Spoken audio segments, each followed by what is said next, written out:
Hello everyone, welcome you my YouTube channel पासा talks. आज हम लोग वॉइस के चैप्टर में पास्ट टेंस का तीसरा भेद, इसका नाम पास्ट परफेक्ट है, इसके बारे में हम लोग आज पढ़ेंगे। पास्ट परफेक्ट का सेंटेंस को हम एक्टिव से पैसे में कैसे बदलते हैं, आज उसके बारे में हम लोग सीखेंगे। तो आइए सबसे पहले देखते हैं कि पास्ट परफेक्ट का सूत्र होता क्या है और उसको किस प्रकार हम पैसिव फॉर्म में लिखेंगे। तो पास्ट परफेक्ट का सूत्र है subject plus had plus VQ plus subject. Past perfect के इस सूत्र से यह साबित हो रहा है कि कोई भी सब्जेक्ट फर्स्ट पर्सन हो, सेकंड पर्सन हो, थर्ड पर्सन हो, सभी के साथ हम हैड का प्रयोग करते हैं और वर्ब का तीसरा रूप और ऑब्जेक्ट। किसी में ऑब्जेक्ट रहता भी है और नहीं भी रहता है। तो अब इसको हम पैसे में कैसे लिखेंगे, अब उसके लिए हम नीचे सूत्र लिखे हैं, इस पर नजर डालें।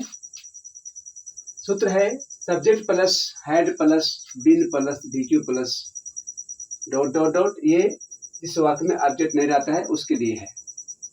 तो करते क्या है, जब हम पास्ट परफेक्ट के वाक्यों को जब पैसिव फॉर्म में बदलेंगे या लिखेंगे तो उसमें क्या होता है कि उसकी अगली भेद यानी पास्ट परफेक्ट कंटिन्यूअस भेद का एक्जुअली वर्ब बीन को हम इसमें लाके ऐड कर देते हैं। इस प्रकार हो जाएगा subject plus had plus been plus VQ. ये हो गया बिना ऑब्जेक्ट वाला। अब दूसरा सूत्र है जिसमें ऑब्जेक्ट रहता है, तो उस वाक्य को हम पैसिव फॉर्म में कैसे लिखेंगे, तो उसके लिए इस सूत्र का अप्लाई करेंगे। सबसे पहले ऑब्जेक्ट को सब्जेक्ट बनाते हैं तो हो जाएगा ऑब्जेक्ट प्लस हैड, सभी के साथ बिन लगाएंगे तो प्लस हो गया plus been plus VQ plus by plus subject. यानी कहने का मतलब हर सब्जेक्ट के साथ हैड बिन लगेगा पैसिव फॉर्म में और सभी के साथ वर्ब का तीसरा रूप, और जिस वाक्य में ऑब्जेक्ट रहेगा उसमें बाई प्लस सब्जेक्ट ऐड हो जाएगा, और जिसमें ऑब्जेक्ट नहीं रहेगा वहां पर हम केवल भी क्यू लिख के स्थगित कर देंगे। तो इस प्रकार हम इन दोनों सूत्र के सहारे हम पास्ट परफेक्ट के एक्टिव वाक्य को हम पैसिव में बदल सकते हैं। तो आइए पहला एग्जाम्पल हम लेते हैं। पहला एग्जाम्पल है मैच खेले जा चुके थे। पैसिव वाक्य है मैच खेले जा चुके थे। The match had been played, यहाँ सूत्र दिया हुआ है। पहला सूत्र पीबी का सब्जेक्ट तो हो गया द मैच, एक्चुअली वर्ब क्या हो गया हैड, फिर उसके बाद ऐड हुआ है बिन, फिर उसके बाद वर्ब का तीसरा रूप तो प्ले का हो गया प्लेड। इस प्रकार हो गया है the match had been played, match खेले जा चुके थे। दूसरा एग्जांपल है राम को पढ़ाया जा चुका था। इसमें भी ऑब्जेक्ट नहीं है, राम सब्जेक्ट है तो राम से ही शुरू करेंगे तो जाएगा राम हैड बीन टट। टीच का तीसरा रूप टट होता है और सभी के साथ हम हैड बीन का प्रयोग करेंगे। तो यहाँ भी थर्ड पर्सन राम है, 16 नंबर है, फिर भी इसके साथ क्या प्रयोग करेंगे हैड बीन और सभी के साथ वर्ब का तीसरा रूप। तो इस प्रकार हो जाएगा राम हैड बीन टट, राम को पढ़ाया जा चुका था। अगली वाक्य है जिसमें ऑब्जेक्ट है, तो ऑब्जेक्ट वाला के लिए भी हम यहाँ सूत्र लिखे हैं। इसी सूत्र पर आधारित ये वाक्य है, इस सूत्र के सहारे हम इसको कन्वर्ट करेंगे। इस प्रकार हो गया है Shyam had been beaten by Ram, Shyam Ram के द्वारा पीटा जा चुका था। श्याम राम के द्वारा पीटा जा चुका था। Shyam had been beaten by Ram. ये भी श्याम थर्ड पर्सन 16 नंबर है, इसके साथ भी हैड बीन का प्रयोग करेंगे और हर हमेशा वर्ब का तीसरा रूप, द्वारा के लिए बाई और सब्जेक्ट को हम क्या बना दिए ऑब्जेक्ट यानी राम। तो इस प्रकार हो गया, Shyam had been beaten by Ram. Shyam Ram के द्वारा पीटा जा चुका था।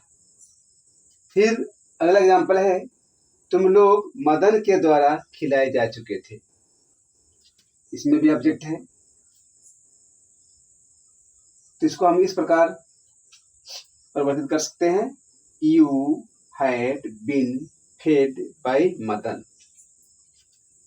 तुम लोग मदन के द्वारा खिलाए जा चुके थे। यू सेकंड पर्सन, फिर भी इनके साथ भी हम हैड बीन का ही प्रयोग करेंगे, और फीड का खिलाना का तीसरा रूप फेड होता है, और द्वारा के लिए बाय, और सब्जेक्ट को ऑब्जेक्ट बना दिए हैं, जगह में है मदन। इस प्रकार हो जाएगा, you had been fed by Madan. तुम लोग मदन के द्वारा खिलाए जा चुके थे। इस प्रकार हम लोग पास्ट परफेक्ट के वाक्यों को हम एक्टिव से पैसिव में इन दोनों सूत्र के सहारे परिवर्तित कर सकते हैं। आज हम लोग सीखे इसमें कि कोई भी सब्जेक्ट हो, फर्स्ट पर्सन हो, सेकंड पर्सन हो, थर्ड पर्सन हो, सभी के साथ हम हैड का प्रयोग करते हैं एक्टिव वॉइस में, और उसको पीवी फॉर्म में यानी पैसिव जब बनाएंगे तो उसमें हैड के बाद सभी के साथ बीन का प्रयोग करते हैं, और वर्ब का हर हमेशा तीसरा रूप। इस वाक्य में ऑब्जेक्ट रहे या ना रहे, सभी में वर्ब का तीसरा रूप, और सभी के साथ, सभी सब्जेक्ट के साथ हैड बीन का प्रयोग करते हैं। और जिस वाक्य में ऑब्जेक्ट रहेगा उसमें द्वारा के लिए वर्ब तीसरा के बाद हम बाय जोड़ते हैं, और उसके बाद सब्जेक्ट को ऑब्जेक्ट बना देते हैं लास्ट में। उसको हम यहाँ ऑब्जेक्ट को सब्जेक्ट बनाए हैं, उसको एस लिख दिए हैं। इस प्रकार हम पास्ट परफेक्ट के एक्टिव सेंटेंस को हम पैसिव में बदल सकते हैं। इस लेसन में आज इतना ही सीखेंगे। नेक्स्ट वीडियो में हम लोग इसी भेद का यानी पास्ट परफेक्ट का इंट्रोगेटिव सेंटेंस कैसे बनाते हैं इसको सीखेंगे। इन्हीं शब्दों के साथ हम अपनी वाणी का विराम देते हैं। जय हिंद, जय भारत।